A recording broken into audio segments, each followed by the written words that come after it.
솔직히 아무런 기대 없이 가벼운 마음으로 책을 읽었는데 상당히 기대 이상이었습니다. 한 번만 들어도 평생 잊혀지지 않을 묵직한 인사이트가 군데군데 잘 녹아있더군요. 책의 제목처럼 40대라면 꼭 한번 읽어봤으면 좋겠고 30대나 50대도 충분히 읽어볼 가치 있습니다. 이 책에서 가장 중요한 핵심 개념으로 바로 들어가 보시죠.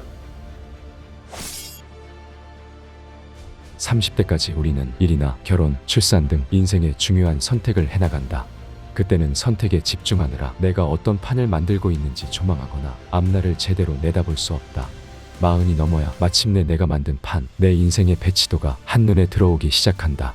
그런데 이 배치도가 생각보다 복잡하고 입체적이다.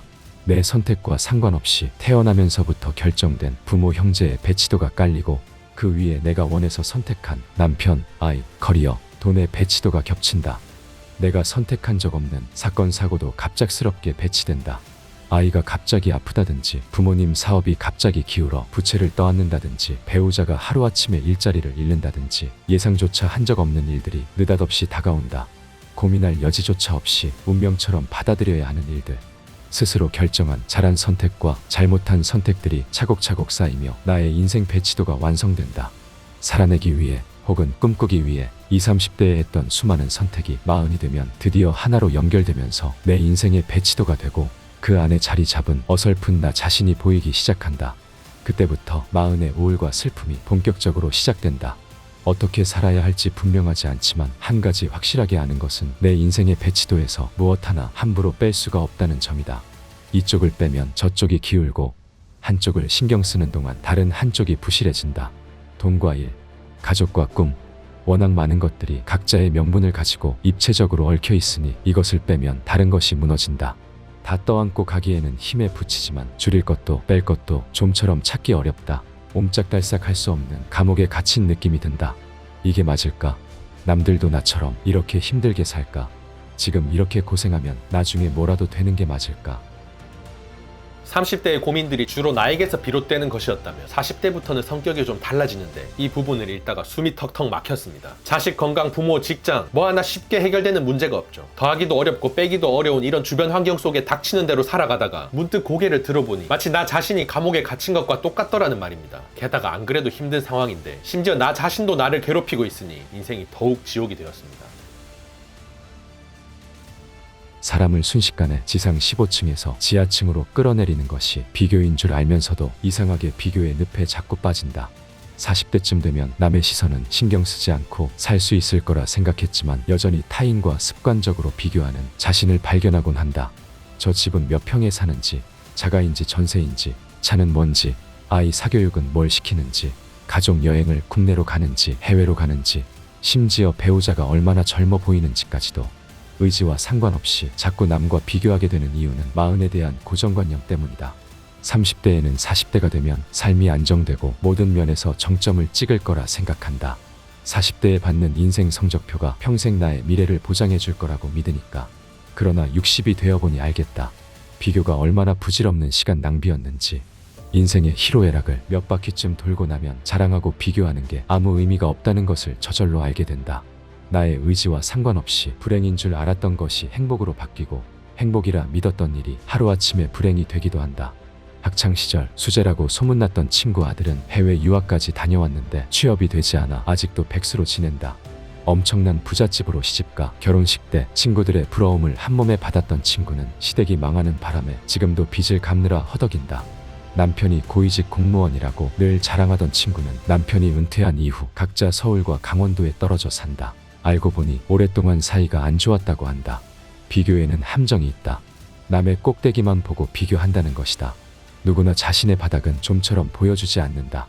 바닥은 자기만 안다. 그래서 비교는 자신만 아는 바닥과 타인이 보여주는 꼭대기의 대화다. 여기서 우리가 놓치는 것은 상대도 나와 같다는 것이다. 기나긴 인생의 여정과 사건의 다양성을 놓고 보면 비교는 참으로 부질없는 게임이다. 속지 맙시다. 비교는 남의 꼭대기와 나의 바닥을 대보는 것입니다. 어지간해서는 절대 이길 수가 없는 게임이죠. 나만 알고 있는 나의 바닥은 대부분의 경우 그 깊이가 상당합니다. 거짓으로 꾸며낸 남들의 가짜 모습을 상대하기에는 한없이 초라할 거란 말이죠. 그네들도 엄청난 깊이의 바닥이 있을 테지만 그걸 인정하지 않은 채 그저 포장된 가짜 모습에 속아 나 자신의 자존감을 떨어뜨리는 행위는 너무나 어리석습니다. 10여 년 전 김난도 교수님이 아프니까 청춘이다에서 제시하신 인생시계가 화제가 되었다. 인생시계란 사람의 일생을 24시간에 빗댄 개념이다.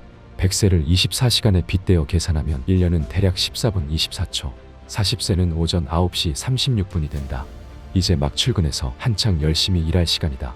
50이 돼야 비로소 정오, 낮 12시가 된다. 해가 가장 높이 떠오른 12시를 밤 12시처럼 살 수는 없지 않은가. 그런데 준비 없이 50대가 된 사람들은 60대부터 밤 12시처럼 불을 끄고 오프모드에 들어간다. 아직 해가 쨍쨍하고 일몰이 되기엔 너무 멀었다. 자신의 나이를 다시 한번 인생 시계에 놓고 보자. 40대는 오전 시간답게 인생을 기획하고 실행하며 멋지게 살아내고 있는가?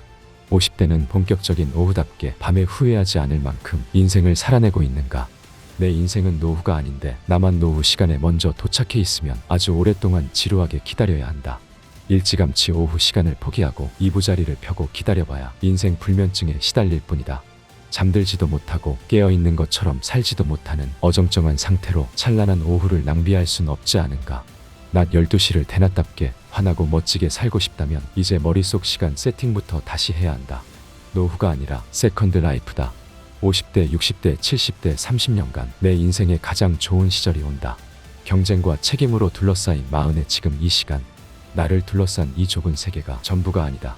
마흔은 아직 점심도 못 먹은 지점에 서 있다.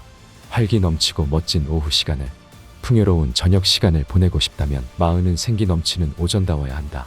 마흔은 해가 저무는 쪽이 아니라 해가 떠오르는 쪽에 가깝다. 당신의 마흔은 아직 오전이다.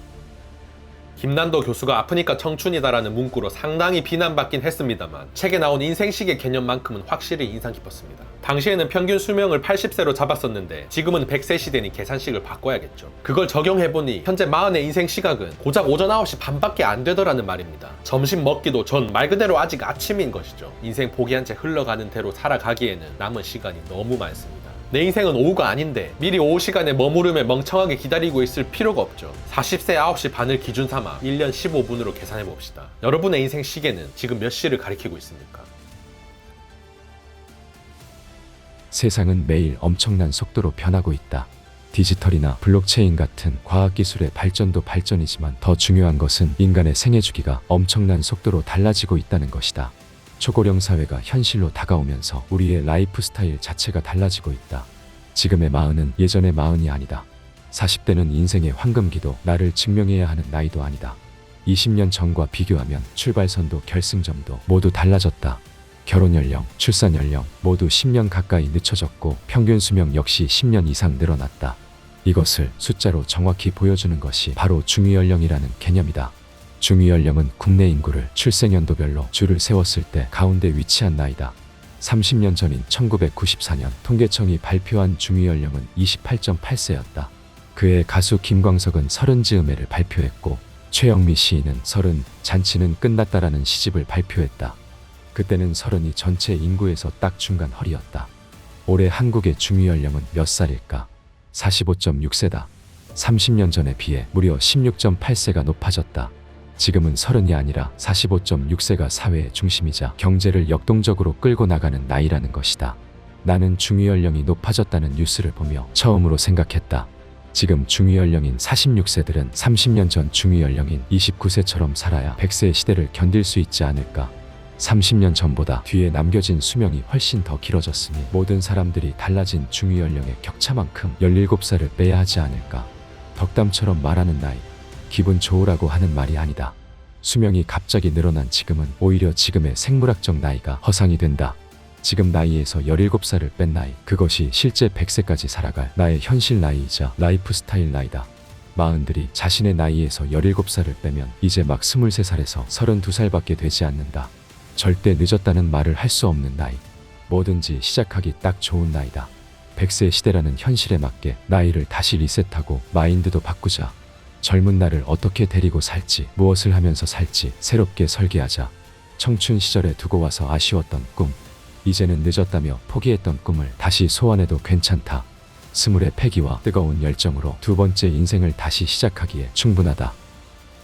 어찌 보면 인생 시계와 일맥상통하는 내용입니다. 현재의 내 나이를 어떤 관점으로 보느냐에 따라 여전히 꿈을 꾸며 열정적으로 인생 살아갈 나이가 되기도 하겠지만 그저 주변 환경에 등 떠밀리며 억지로 인생 살아갈 나이가 되기도 하겠죠. 그러니 결국 선택해야 합니다. 인생 시계와 중위 연령의 근거에 남은 인생을 활기차게 그려나갈지, 아니면 이 나이 먹고 무슨 부귀영화를 누릴 것이냐면 다 포기한 채 그냥저냥 살아갈지, 어렵지 않게 술술 잘 읽히는 마흔 수업이었습니다. 김미경 저자와 대화 나누는 기분으로 여러 분야 다양한 조언 들어보고 싶다 하시는 분들께 추천드리고, 곳곳에 인상 깊은 포인트들이 많으니 그 중에 하나라도 건져가시면 분명히 잘 읽었다는 생각 드실 겁니다.